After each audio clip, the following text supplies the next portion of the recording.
Saniya, Chiniya, Umada.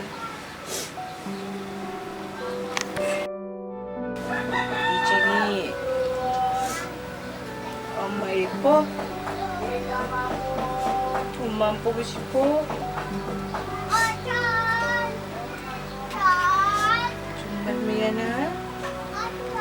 Kumukyo. Chiniya. Niudin na. Sana naalala niyo pa ako. Napipis ko talaga sila.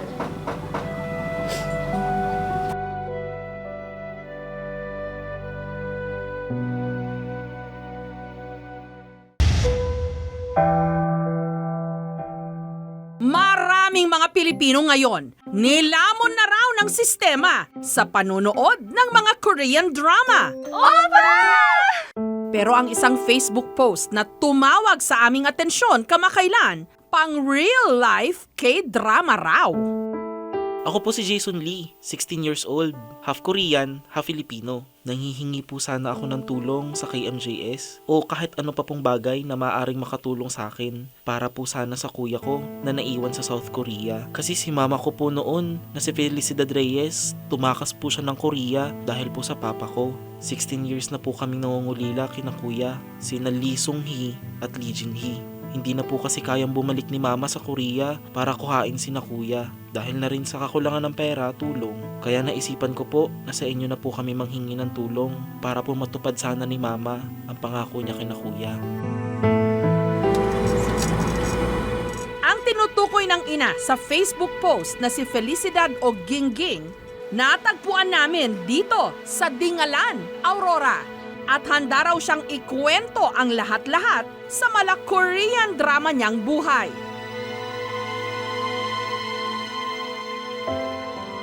Lumaki raw sa hirap at hindi nakapagtapos ng pag-aaral si Gingging, kaya namasukan bilang katulong at yaya sa Maynila.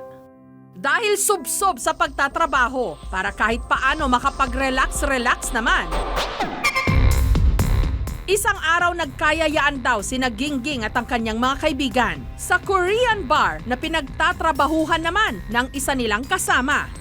Ilang sandali lang, may dalawang Koreano raw na lumapit sa kanila at ang isa rito ang babago sa buhay ni Gingging.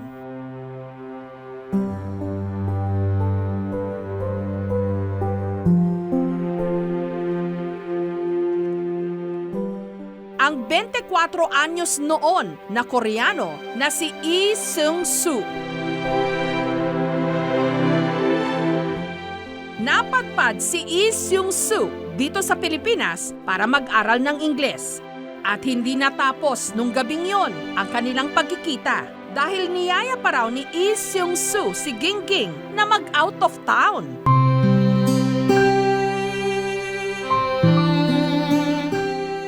Doon, mas nabigyan sila ng pagkakataong magkakilala.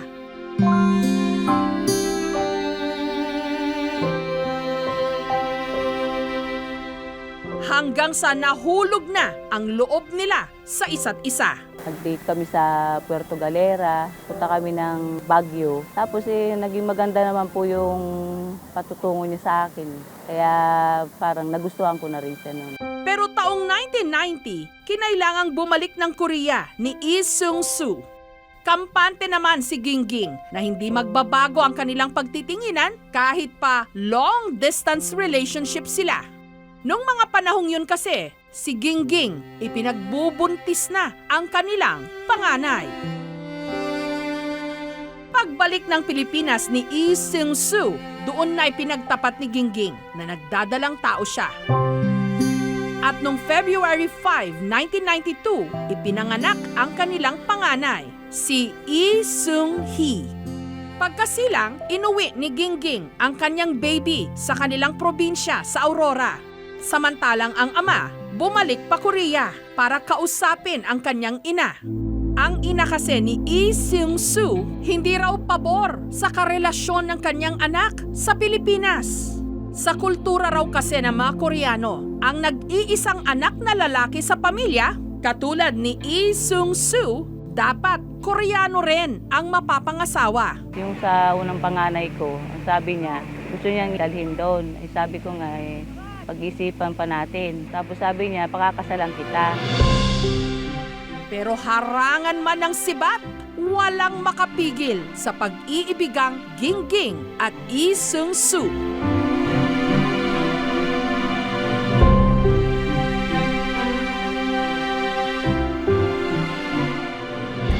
Hanggang noong June 25, 1992, ikinasal ang dalawa sa West sa Aurora. Sa pangakong gagawing maginhawa ang kanilang buhay, si Lee Seung-soo dinala ang kanyang mag-ina sa Korea, sa Daegu sa South Korea kung saan sila tumira.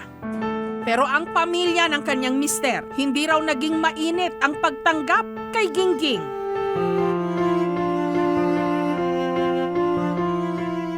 Gayunman, nagpatuloy ang kanilang pagmamahalan. Kinalaunan, nagdalang tao muli si Gingging sa kanilang pangalawang anak, si Lee Jin-hee. Pero sa anumang relasyon, may pagsubok.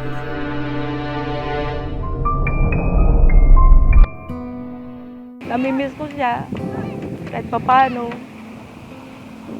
Kasi meron naman po kami talagang pinagsama na parang asawa. Kaya lang, hindi ko lang natagalan kasi sa kanya yung nambubugbog siya.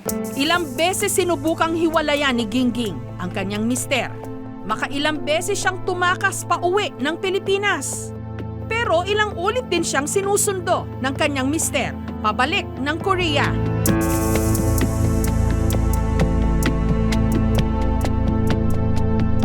Katunayan, sa pangatlong pagkakataon, muling nagbunga ang kanilang pagsasama.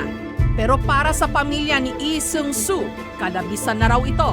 May matinding paniniwala kasi sila na malas ang pagkakaroon ng pangatlong lalaking anak. Kasi kumbaga yung tradisyon nila ayaw nila magparami ng anak.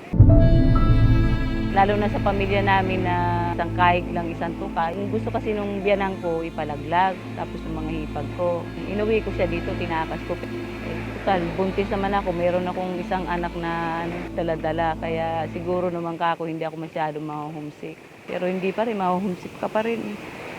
Kasi lalabas sila dun. Masakit. Kasi naalala mo yung pag-aaral nila, mag-aasikaso sa kanila. Kaya talagang masakit po talaga. At mula noon, hindi na nakabalik pa ng Korea. Ang sanggol na yon, ang bunso ni Gingging at ang kanyang dating mister na si Lee Seung-soo, ang 16 anyos na ngayon na si Jason, ang nag-post ng kanyang panawagan sa Facebook. Kaya sabi din nga niya po minsan na, paano kung nawala na ako? Sino mag-aalaga sa inyo? Sobrang lungkot ko po, kaya tinry ko po yung hanapin sila kuya po sa Korea. Para naman po, kung sakaling mangyari po yun may karamay pa rin po kami. Para mabuhay silang mag-ina, nagtatrabaho bilang caretaker sa isang cell site dito sa Dingalan, si Gingging. Si Jason naman, grade 11 na ngayon sa Dingalan National High School. Aminado si Jason, naging mahirap para sa kanya na lumaking hindi nakikilala ang kanyang ama. Sa mga bagay po na katulad na pang sa lalaki lang po Sa ibang tatay po ako nagtatanong, hindi po sa mama ko po. Hindi naman po siya masyadong si mama expert po sa mga ganung bagay.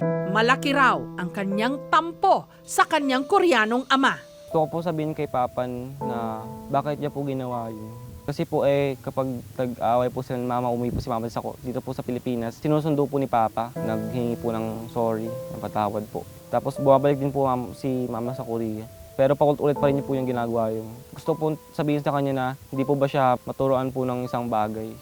Gayunpaman, nais pa rin niya itong makilala. Naisip ko lang po na wala din po mangyayari kung galit lang din po ipapairalin ko kay Papa. Hindi ko po tanggap na magkaroon po ng stepfather kasi feeling ko po kahit magkaroon po ko ng tatay, parang wala pong mangyayari sa pakiramdam ko po. Gusto ko po yung biological father ko po, yung mahanap ko po. Samantala, dito sa kanilang tahanan sa Aurora, nakatago pa rin ang litrato ng mga anak ni Gingging na naiwan sa Korea. Sa tansya niya, ang kanyang panganay na si Lee Seung-hee, 25 anyos na ngayon. Spoil po siya sa lolo't lola. Tuwang-tuwa sa kanya yung mga lolo't lola niya. Dahil ano po nga bibong-bibo. Habang ang sumunod o ang pangalawang kapatid ni Jason na si Lee Jin-hee, 24 anyos na ngayon. Si Ginny naman po ay medyo may pagkakulit nung bata, mahilig magpupus. Tsaka parang may sarili siyang kakayahan din sa buhay niya, yung mahilig mag-aral. Saniya, Chinia. Umada.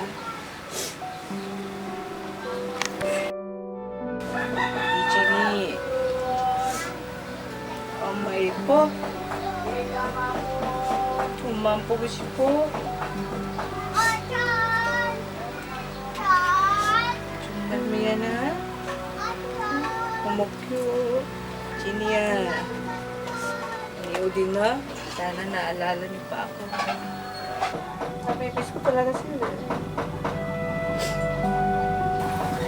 Lalo na pag tinititigan mo sila, talagang maalala mo yung nagawa niya sa Korea, yung banding, kahit walang pera, masaya.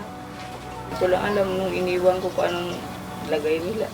Kung malungkot pa sila, masaya. Tawad sa iniwan ko kayo. Patawarin niyo sana ako sa pag-iwan ko dahil hindi ko alam na ganito masakit pala. Magkahiwalay tayo kaya sa ngayon, Ginia, mahal na mahal ko kayo. Sana patawarin niyo talaga ako sa ginawa ko sa inyo. Alam ko, malaki ang paghihirap niyo sa Korea, Manila. Taong 2008, may komunikasyon pa raw sina Gingging at Jason, kina Lee Seung-hee at Lee Jin-hee o ang mga kapatid ni Jason. Na-contact na po ni mama po sila kuya po noon, pero matagal na po 2010 o 2008 or 2009 po, doon po. Medyo bata pa po ako noon, kinakausap po namin sila through cellphone po. Pero hindi ko po alam hindi ko po naintindihan yung sinasabi po nila. Tinatranslate lang po ni mama, tapos sinasabihin po ko ni mama ng mga Korean words, saka po sinasabi ng cellphone. Ngunit nawalan na raw sila ng kontak sa mga ito matapos lumipat ang pamilya E ng tirahan. Wala din po ako naramdaman po na pagkaingit po kala kuya kasi po kasama din po nila si Papa po siyempre po hindi rin po magiging masarap po yung buhay nila doon kahit na medyo mahal po yung buhay nila. Nung nakusap din po namin sila sa cellphone, umiiyak po yung dalawa ko pong kuya kasi po mas gusto po nilang makasama po si Mama. Kahit po maalaman po yung buhay nila doon, kahit dito po na mahirap po kami, naisip po na at least may mama pa rin po ako na may pagmamahal po sa amin. Hawak ang kanilang mga naibigay na impormasyon. Lumapit ang aming team sa Korean Embassy dito sa Pilipinas. Subalit magpahanggang ngayon, naghihintay pa rin ang mag-ina ng tugon ng embahada. Sangya, Ginia, ito yung kapatid mo na si Jason Lee. Sana maging close kayo at tanggapin mo siya. Kamukha naman siya ni Papa mo di ba? O kaya ni Lola mo. Hal mo nigat halmas sa'yo. Kronika. Sangya, Ginia, sarang he. Ang kwento nila Gingging at Jason, tila wala pang wakas. Muli nga ba nilang makakasama ang kanilang pamilya sa Korea? Makikilala ba ni Jason ang kanyang Koreanong ama at mga kapatid? Pare-pareho po nating tutukan at abangan.